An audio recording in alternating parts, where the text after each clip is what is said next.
Hello guys and welcome back to another video. And इस बार मैं आ चुका हूँ ट्रिपल आईटी रांची से रिकॉर्डिंग करने। एंड मेरे साथ है मेरे दो फ्लैटमेट्स, इनका नाम है अर्पित गुप्ता एंड ये है आदित्य। एंड ये दोनों कोटा में रह चुके हैं, तो टाइटल से आपको आइडिया लग ही गया होगा कि सवाल क्या है। हम एक्चुअली अब कोटा की रियलिटी के बारे में डिस्कस करना चाहते हैं जो इन्होंने एक्सपीरियंस किया है अपने जेई के प्रिपरेशन के टाइम पे। इनका दोनों का ब्रांच सीएससी है, मेरा भी सीएससी है, तीनों का ब्रांच सीएससी है। एंड हम इन दोनों से पूछने वाले हैं कि इनका क्या क्या एक्सपीरियंस था। तो सबसे पहले अर्पित आप बताइए, आपने कितना सा कोटा? हम 2 साल कोटा में पढ़े। एंड आपने? 1 साल पढ़ा है 12th के बाद। तो आपको क्या फील हुआ कि आपको 1 साल ड्रॉप लेना चाहिए कोटा में? तो मेरा तो 1 साल का कोटा का एक्सपीरियंस है। 11th और 12th में मैंने कोचिंग ठीक से करी नहीं थी, तो मेरे को लगा कि 12th के बाद मेरे को एक कोचिंग करनी चाहिए और देखना चाहिए कि मैं आगे क्या कर सकता हूँ। तो इसलिए मैंने एल में कोचिंग ली और 1 साल वहाँ से ड्रॉप लिया। हम दोनों से इंडिविजुअली पूछेंगे कि इनके क्या क्या एक्सपीरियंस रहा है। ओवरऑल सारे सवाल हम ब्रेक डाउन करेंगे। तो पहला सवाल है कि क्या हमें कोटा जाना चाहिए? तो पहले हम अर्पित से पूछते हैं। देखिए, अभी के सिनेरियो में मैं किसी को रिकमेंड नहीं करूंगा कि आप कोटा जाएं, अनलेस कि आप टोटली अच्छे से, देखिए कोटा एक्सपेंसिव है, आप अफोर्ड कर सको तभी आप जाओ, ठीक है। क्योंकि अभी इतने सारे ऑनलाइन मटेरियल्स अवेलेबल हो चुके हैं ना कि मैं देख रहा हूँ एलएन के, अनअकैडमी के जो लाइव लेक्चर्स वहाँ पर टीचर लेते हैं, जो वहाँ पर ऑफलाइन बच्चे बैठ के पढ़ते हैं, वो अवेलेबल कर दिए गए हैं ऑनलाइन स्टूडेंट्स के लिए।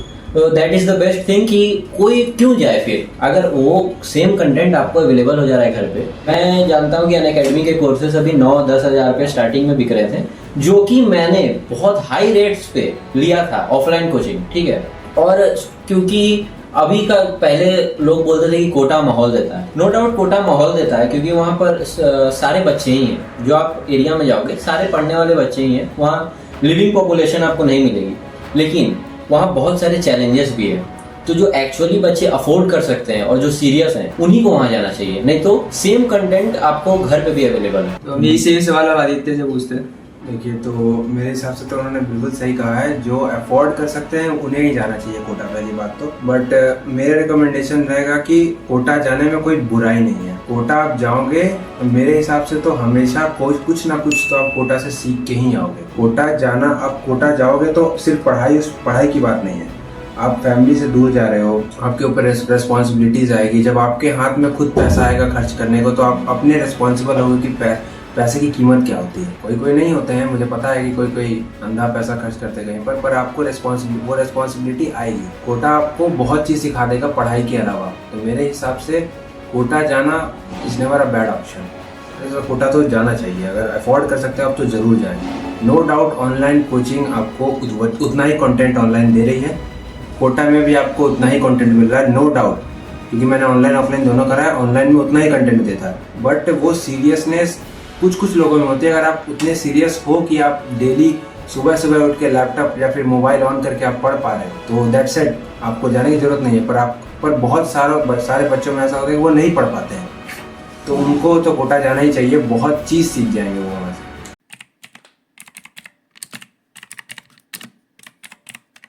ओके, सो तो क्या क्या चैलेंजेस आप दोनों को फेस करना पड़ा कोटा के टाइम पे, जो सिर्फ कोटा वाले फेस करते हैं? तो सबसे पहले हम आदित्य से पूछेंगे इस बार। चैलेंजेस, मेरे को उतना ज़्यादा कुछ चैलेंजेस फेस करना नहीं पड़ा था, एक्सेप्ट स्टडीज। अब स्टडीज़ में चैलेंजेस आएंगे ही।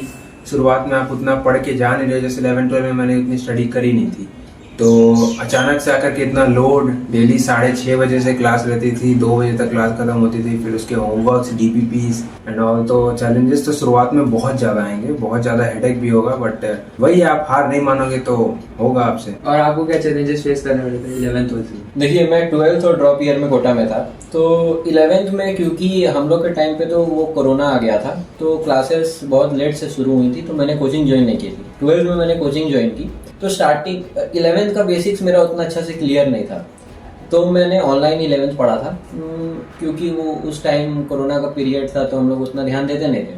12th में गए तो मेरा 12th सही था कि शुरू से मैंने 12th में एफर्ट्स डाले थे, लेकिन चैलेंजेस मुझे ये फेस करने पड़े ना कि धीरे धीरे क्या हुआ कि लास्ट में जो कोर्स है वो बहुत तेज़ पढ़ाने लगे और मैं उससे कोप अप नहीं कर पा रहा था। तो मैंने सोचा कि मैं अब अपने से स्टार्ट करता हूँ, तो मैं जितना पढ़ा था उसका रिवीजन स्टार्ट किया एंड फिर क्लास जाना छोड़ दिया। ये मेरी मेजर गलती थी, क्लास जाना छोड़ दिया, क्योंकि उससे मेरा बहुत सारा चीज़ हैम्पर हो गया, मेरा स्लीप साइकिल हैम्पर हो गया, क्योंकि वहाँ स्टूडेंट्स कैसा रहता है ना कि वो लोग रात भर भी पढ़ते हैं। मैंने भी स्टार्ट किया, लेट नाइट तक पढ़ता था, उससे बहुत सारी चीज़ें हैम्पर हुई और धीरे धीरे बैकलॉग्स बना। तो उतना अच्छा परफॉर्म मैं नहीं कर पाया 12th में। फिर मैं ड्रॉप ईयर में गया तो वहाँ पर मैंने चीज़ें चेंज करी, मैं कोचिंग गया रेगुलरली। और चैलेंजेस ये बहुत सारे बच्चों को फेस करनी पड़ती है कि वो फर्स्ट टाइम कोटा जाते हैं, बिना पेरेंट्स के रहते हैं, मतलब फर्स्ट टाइम अपने घर से बाहर जाते हैं। तो एक तो अडेप्टेबिलिटी का इशू है कि आप वहाँ अकेले जा रहे हो, कोई फ्रेंड नहीं है, तो आप एक अकेलापन रहता है, एक होम सिकनेस आपको रहता ही है। और अगर वहाँ कोई फ्रेंड बने तो बने, लेकिन जैसे बहुत सारे बच्चे होते हैं कि फ्रेंड्स के साथ जाते हैं तो उनको उतनी दिक्कत नहीं होती है। अदर इशू आया मुझे मेस फूड का, कि मुझे हॉस्टल का खाना अच्छा नहीं लगता था, तो एक मेस का दिक्कत हुआ मुझे। यही सारे चैलेंजेस हुए। चैलेंजेस आपको अंडरस्टूड हो गया होगा। अगर आप 10th में हैं तो आप ये दोनों बात नोट कर सकते हैं, ये आपको फेस करना ही पड़ेगा। मतलब मोस्टली स्टूडेंट्स करते ही है शायद ये। मोस्टली करते हैं।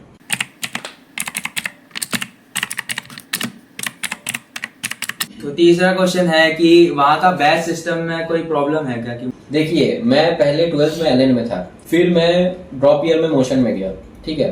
तो मैं सारे कोचिंग्स का अप्रोक्स जानता हूँ। एलएन में बैच सिस्टम बहुत प्रिवेलिंग है। एलएन में क्या होता है ना कि टॉप उनका बिल्डिंग ही अलग है, वो टॉप के बच्चों को अलग कर लेते हैं और एक बिल्डिंग का नाम है समुन्नत बिल्डिंग में उनको पढ़ाते हैं। और इधर भी जो वो पढ़ाते हैं नॉर्मल बैचेस में, उसमें भी वो बैच सिस्टम करते हैं। लोअर बैचेस में उनके ट्रेनिंग फैकल्टीज रहते हैं। मैं खुद क्योंकि मैं 12th में गया था और मेरा खुद एक शुरू मतलब एक नॉर्मल डिसेंट सा बैच था, ठीक है।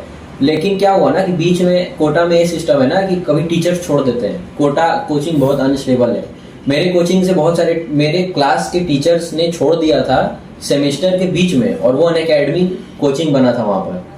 तो और एलएन ने फिर क्या किया था, क्योंकि मेरा एक नॉर्मल सा बैच था, उसमें ट्रेनिंग फैकल्टीज डाल दिए थे। स्टूडेंट्स कंप्लेन करते रह गए, कोई कुछ नहीं हुआ। फिर हम लोग को लास्ट में मैं 2 महीना अनअकैडमी में पढ़ा था 12th का लास्ट में, क्यों वो फ्री में जो टीचर्स एलएन में थे वो फ्री में हम लोग जाके वहाँ पढ़ सकते थे। तो एलएन में तो बैच सिस्टम बहुत खराब है, इसको चेंज करना चाहिए, क्योंकि वो लोअर बैचेस में डाल देते हैं खराब टीचर्स। सेम आदित्य, आप बताइए। सो फर्स्ट ऑफ ऑल तो मेरे को बहुत बुरा लग रहा है अर्पित के लिए कि उन्हें ऐसा फेस करना पड़ा। बट मैं अपनी अगर बात करूं तो मैं जब गया था तो मुझे बोला गया था कि मुझे पता भी चला कुछ देर रहने के बाद कि ये बैच सिस्टम था, पहले प्रिवेलिंग था, बहुत ज्यादा प्रिवेलिंग था। बट जब मैं गया वहां पर तो मुझे ऐसा लगा कि हाँ, कुछ बैचेस में खराब टीचर्स हैं, बट वही है कि सब्जेक्ट पे डिपेंड करता है। कुछ सब्जेक्ट के खराब टीचर्स आपको डाले गए हैं, कुछ सब्जेक्ट के अच्छे टीचर्स डाले गए हैं आपको। बट ऐसा नहीं है कि जो पहले की जैसा कि आपको एग्जाम लेकर के कि बैच शिफ्ट हो रहा है, एग्जाम ले रहे हैं, कोई जो अच्छा परफॉर्म कर रहे हैं उन्हें टॉप बैच मिल रहा है, ऐसा नहीं है। जो शुरुआत में आपको बैच मिल गया है वही बैच आपका रहेगा। और जो समुन्नत की बात है, समुन्नत में जो अलग से बिल्डिंग बनाए हुए बच्चे के लिए, वो सिर्फ उनमें 30 या 40 बच्चे रहते हैं जो कि शुरुआत से ही चुने जाते हैं। 30-40 बच्चे ही स्टार बैच में रहते हैं। बाकी जो अलग से स्टार बैच होता है उनका मुझे नहीं पता 11-12 से, बट जो 30-40 बच्चे रहते हैं उनमें से वो टॉप 100 रैंकर्स हैं। वो उतना आपको करने की जरूरत नहीं है। आपको सिलेक्शन चाहिए बेसिकली, तो वो 2000, 3000, 4000 रैंक पे भी मिल रहा है आपको। तो उसके लिए आपको समुन्नत जाने की जरूरत नहीं है, आप नॉर्मल बैचेस से भी कर सकते हो, ऐसा कोई जरूरी नहीं है मेरे हिसाब से। तो काफी अच्छा एडवाइस मिला है। बच्चे प्रेशर भी बहुत ले लेते हैं कि वो टॉप बैच में नहीं गए हैं तो उनका नहीं होगा क्या। तो काफी अच्छा ऑनेस्ट रिव्यूज मिला हमको।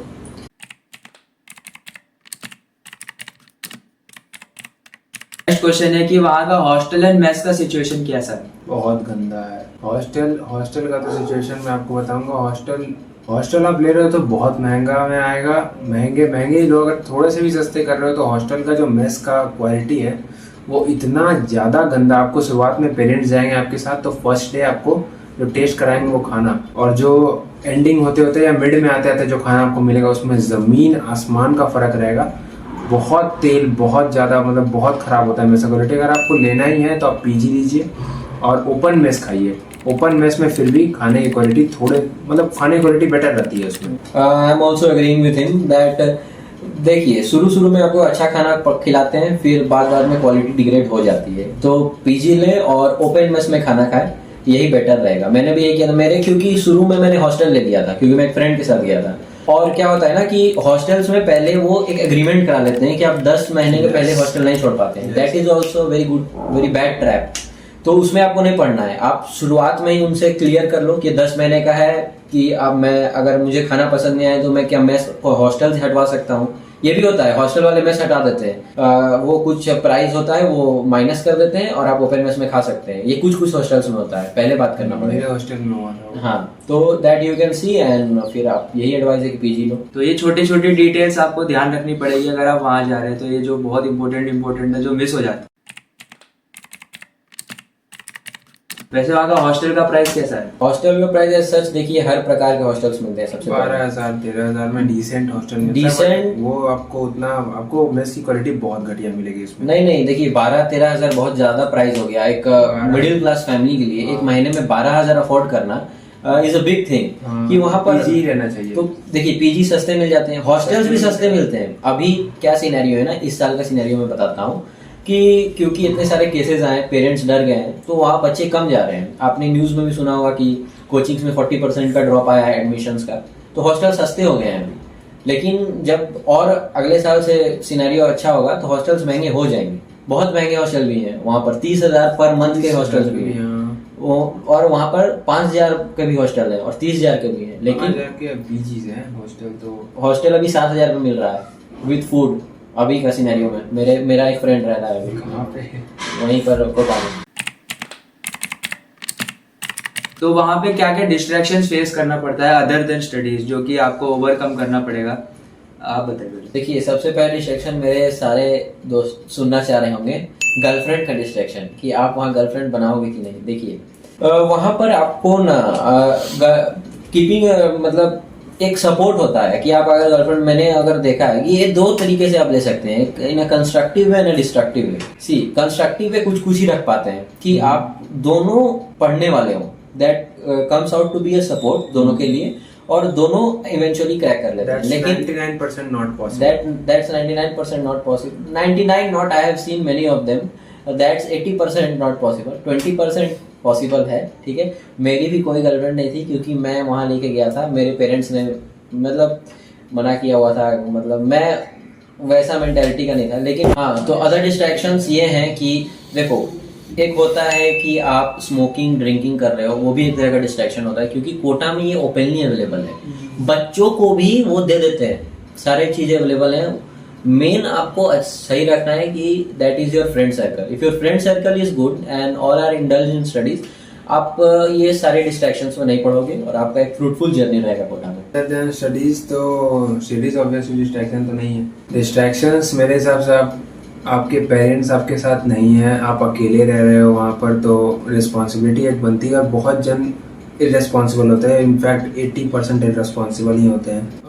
क्या होता है कि वो पेरेंट्स नहीं है, तो मैंने खुद देखा है जिस हॉस्टल में मैं रहता था उसमें मैं पढ़ रहा हूँ और मेरे बगल में एक बंदा पढ़ रहा है और उसके बगल में 3-4 रूम में एक बंदे 2-2 बजे तक 3-3 बजे तक लगातार गेम खेल रहे हैं विदाउट मतलब कुछ नहीं सोच रहे हैं कि उतना पैसा लगा करके उनके पेरेंट्स ने भेजा है, वो कुछ नहीं सोच रहे, सीधा सिर्फ गेम खेल रहे हैं। दूसरा डिस्ट्रैक्शन ये है ऑब्वियसली, जैसा कि my friend has mention, girlfriend. मेरे हिसाब से तो डेफिनेटली अवॉइड करना चाहिए, बिल्कुल अवॉइड करना चाहिए, क्योंकि 80% तो क्या, मैंने तो देखा है 95% ये चांस है कि आपको वो प्रॉपर लड़की नहीं मिलेगी जो आप भी पढ़ रहे हो और आपके लेवल की हो। अगर देखिए अगर वो आपसे लो लेवल की हुई तो आप डेफिनेटली आप गिरोगे, और अगर आपसे वो हाई लेवल की हुई तो वो गिरेगी। सीधी सी बात है। तो मेरे हिसाब से जो फ्रेंड सर्कल आप रख रहे हो वो अपने लेवल से काफी ऊपर रखे, फ्रेंड सर्कल, ताकि वो आपको खींच ही लेते हैं। भाई वो मैंने देखा है, मेरा लेवल कुछ नहीं था, तो मेरा जो फ्रेंड सर्कल था वो बहुत हाई लेवल पे था। तो मैं कुछ भी बनाऊं तो उन्हीं की वजह से बनाऊं, सीधा बात है। तो फ्रेंड सर्कल तो मेरे हिसाब से बहुत देख करके बनाना चाहिए। डिस्ट्रैक्शंस आप खुद क्रिएट कर रहे हैं वहां जाके, तो आपको वो सब अवॉइड करना है। एज अ स्टूडेंट आपको सिर्फ और सिर्फ पढ़ना जाना है वहाँ पे, लेकिन ऐसा भी नहीं प्रेशर लें, लेकिन पढ़ना मोस्ट इम्पोर्टेंट चीज होता है। तो लास्ट क्वेश्चन है हमारा कि आप दोनों का ओपिनियन क्या है, कि फाइनल ओवरऑल ओपिनियन क्या है कोटा? मेरे हिसाब से तो डेफिनेटली जाना चाहिए कोटा। अगर आप अवॉइड कर रहे हैं तो डेफिनेटली जाना चाहिए।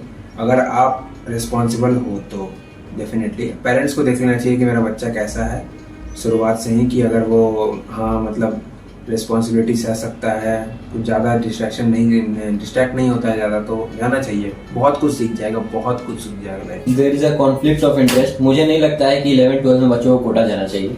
11-12 में पढ़े घर पे, मुझे लगता है ऐसा, और बहुत सारे को लग सकता है अलग।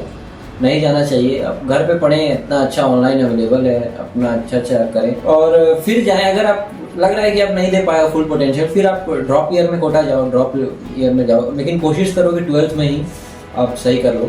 और I would like to add on कि अगर आप पढ़ पा रहे हो घर में, अगर आप डेली उठा पा रहे हो, डेली 12 से 13 घंटा कंसिस्टेंटली आप मोबाइल पे दे पा रहे हो और खुद से क्वेश्चन लगा रहे हो विदाउट एनी डिस्ट्रैक्शंस, तो कोटा रिकमेंडेड नहीं है ऑब्वियसली। लेकिन अगर आप नहीं पढ़ पा रहे हो तो ही जाना चाहिए। सही बात। और एक खास रियलिटी है कोटा को लेकर कि कोटा में क्या होता है ना कि जितने बच्चे जाते हैं, देखिए 2 लाख बच्चे हर साल जा रहे हैं, ठीक है, और इन्हें सिलेक्ट कितने हो रहे हैं? 1%, 5% बच्चे सिलेक्ट हो रहे हैं। तो देखिए जो कंपटीशन में रह पाते हैं ना, मेन कंपटीशन भी छोड़ दीजिए, रेगुलर क्लासेस बच्चे लास्ट 10% बच्चे ही लास्ट तक रेगुलर क्लासेस जा पाते हैं। सिर्फ आप कंपटीशन में रहने की बात छोड़िए, क्लासेस जा पाते हैं, क्योंकि कोटा में कोई मॉनिटरिंग नहीं है। आप 1 महीने घर पे बैठे रहो, कोई टीचर आपको पूछने वाला नहीं है कि तुम कोचिंग क्यों नहीं आ रहे हो। ये मेजर बिग डिस्ट्रैक्शन है कोटा में कि लोग क्लासेस ही नहीं जाते हैं। एंड ऑब्वियसली जैसा कि आप जानना ही चाह रहे होंगे कि ऑब्वियसली 2024 का स्कैम के बारे में आपको पता ही होगा। तो ऐसा नहीं है कि हम ऐसे बैठे हुए हैं तो कुछ भी कह रहे हैं बिना कुछ पढ़े हुए हैं। तो हमारे मार्क्स अच्छे थे, हमारे मार्क्स अच्छे थे, हमारी शिफ्ट खराब हुई थी। अगर आपको पता हो 2024 में तो आप पता कर लीजिएगा, बहुत गलत हुआ था। We all three were in that trap कि हमारे मार्क्स बहुत अच्छे थे। मार्क्स आप जान लो, मेरे खुद 182 मार्क्स थे, उसके बाद भी मेरी परसेंटाइल उतनी अच्छी नहीं बनी। तो वो हो सकता है, तो उसकी वजह से डिप्रेस नहीं होना है। आप जैसे कि हम लोग यहाँ पे आकर के खुश हैं, ऐसा कुछ नहीं है कि बहुत खराब लग रहा है, तो हम लोग ठीक है। और एक लास्ट मेरा फुल एंड फाइनल 3 पॉइंट्स का ओपिनियन है कि क्लास जाओ, क्लास जाके नोट्स पढ़ो और रेगुलर लो रास्ता, बस फिर तुमको कोई रोकने वाला नहीं है कोटा में, अगर आप वहाँ पर हो तो। इन दोनों ने कोटा पढ़ा है एंड मैंने ऑनलाइन जो ये बोल रहे थे कि ऑनलाइन आप सुबह से रात पढ़ सकते हैं, तो वो मैंने किया है। तो ऐसा नहीं है कि अगर आपको मतलब सुबह से रात मैंने पढ़ा है ऑनलाइन घर पे बैठ के, और ये दोनों कोटा गए हैं। तो अगर आपको मेरे जैसा बनना है तो आप घर पे रह सकते हैं, लेकिन अगर आपको कुछ एक्स्ट्रा, अगर आपको एक्स्ट्रा चीजें सीखनी है, क्योंकि अगर आप लेकिन अगर टकी की तरह जैसा कि उन्होंने बोला आप पढ़ पा रहे हो सुबह से, तो डेफिनेटली कोई जरूरत नहीं है कोटा जाने की। कोटा में एक रहता है कि आप हॉस्टल का एक्सपीरियंस लेते हो, अकेले रहने का एक्सपीरियंस लेते हो, तो बस वही, वो तो ऐड ऑन करता ही है कि आपके कोटा करेगा ही कुछ ना कुछ तो। वैसे आज के लिए इतना ही। अगर आपको ये वीडियो पसंद आए तो लाइक कीजिएगा, एंड अगर आपको कोई भी कमेंट रिलेटेड सवाल हो किसी भी पर्सन से, तो ये दोनों रिप्लाई कर ही देंगे कमेंट्स में। And see you guys in the next video, तब तक के लिए बाय बाय।